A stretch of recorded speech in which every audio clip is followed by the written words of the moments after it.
So Adam, we're getting through our series looking at sustainability, and we've looked at sustainability in arable cropping, we've looked at sustainability in terms of business structures and performance, but I guess the way that most farmers have kept their businesses sustainable, certainly in the last sort of 10-15 years, has been through diversification.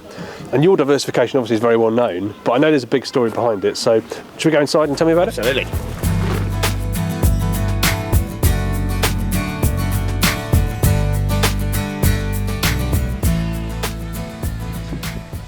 Cotswold Farm Park's 40 years old this year, and congratulations. Tell me how it began.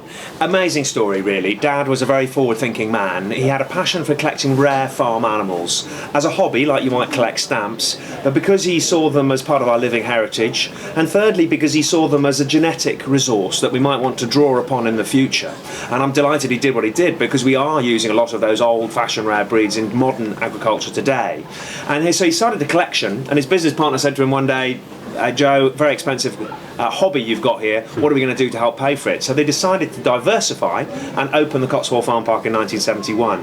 His farming mates thought he was mad, thought that farms weren't an amenity, they were for feeding the nation. Yep. Locals were worried about tourists blocking up the roads in the Cotswolds. But he forged ahead, and it's been a huge success and a very important part of our business. And now lots of farms are diversifying and having second jobs and B&Bs and caravan sites. Red breed conservation is very important, and this is an essential part of our business. So what makes up the Cotswold Farm Park? What can people come here and do, and how exposed are they to farming? Well, we get between 70 and 80,000 visitors. They get to look at all our different rare breeds of farm animals. We've got about 50 different breeds of 7 different species. They get some hands-on, so they can hold a chick, they can bottle feed a lamb, they get to meet the staff who can tell them all about food and farming. They can see lambing, shearing, cows being milked. Quite a wide-ranging experience.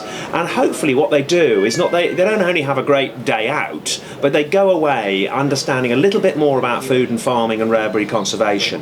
And if they can do that while having a good time, I think we're on to a winner. So show us the next bit then, where you've got your information about modern practical farming as well as being able to meet the livestock. Yeah, it's all about bringing the farm into the farm park, really.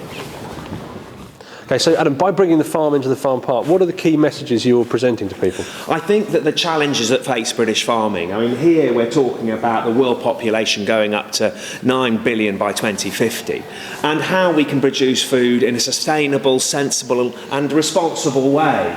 And so we're looking at tractors, cultivating, planting, fertilising, the resources we have, how we can do that and think about the environment. So you're really putting a very modern commercial farming picture in front of people who may have come and petted some livestock, seen a cow being milked, but you're not hiding from them the commercial reality of it. Not at all. And I really think that people need to become very connected with farming and see what we're doing, get behind the scenes. And the farm park is a lovely sort of face of conservation, but we want to see the real in-depth, dirty work we're doing on the land. So how do you explain how sustainable it is when they see big tractors roaring along and fertiliser bags? How do you sell that message? I think we're trying to tell the whole story. You know, farming has got a great story now. It's time to drop the barriers and open the gates and let the public in and explain what we're doing.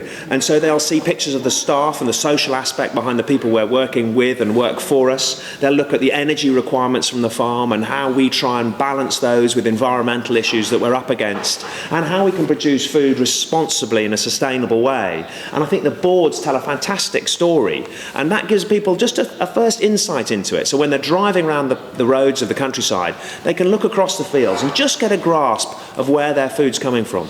Okay, so while the Cotswold Farm Park as a diversification is sustainable for your business and is part of making your farming business sustainable, you're also not losing any opportunity to explain why farming as a whole can be sustainable. Absolutely not. And this is new to us, this area, and I think it's very, very important. I think we really realised that we were missing a trick. There was so many exciting things going on the commercial side of the farm, that to have a lovely farm park was one thing, but we really needed to tell the whole story. Okay, Alex, so people diversify to make a business sustainable, but the diversification enterprise itself has to be just as sustainable if it's to be of real value, doesn't it? Absolutely, yes, and sustainable in financial terms, and increasingly today with regulations and also where the market is going, sustainable on the broader environmental basis as well.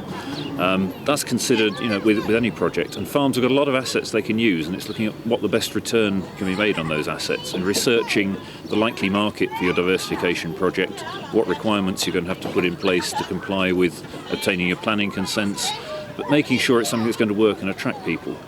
In the business, we've supported a huge range of diversifications across the country, and it will depend on geography. Very simple to say, predominantly office conversions in the south east. In the southwest and Cumbria, it's been more of the tourism base, whether it's self-catering. And then in beautiful areas like this, the Cotswold Farm Park being a prime example.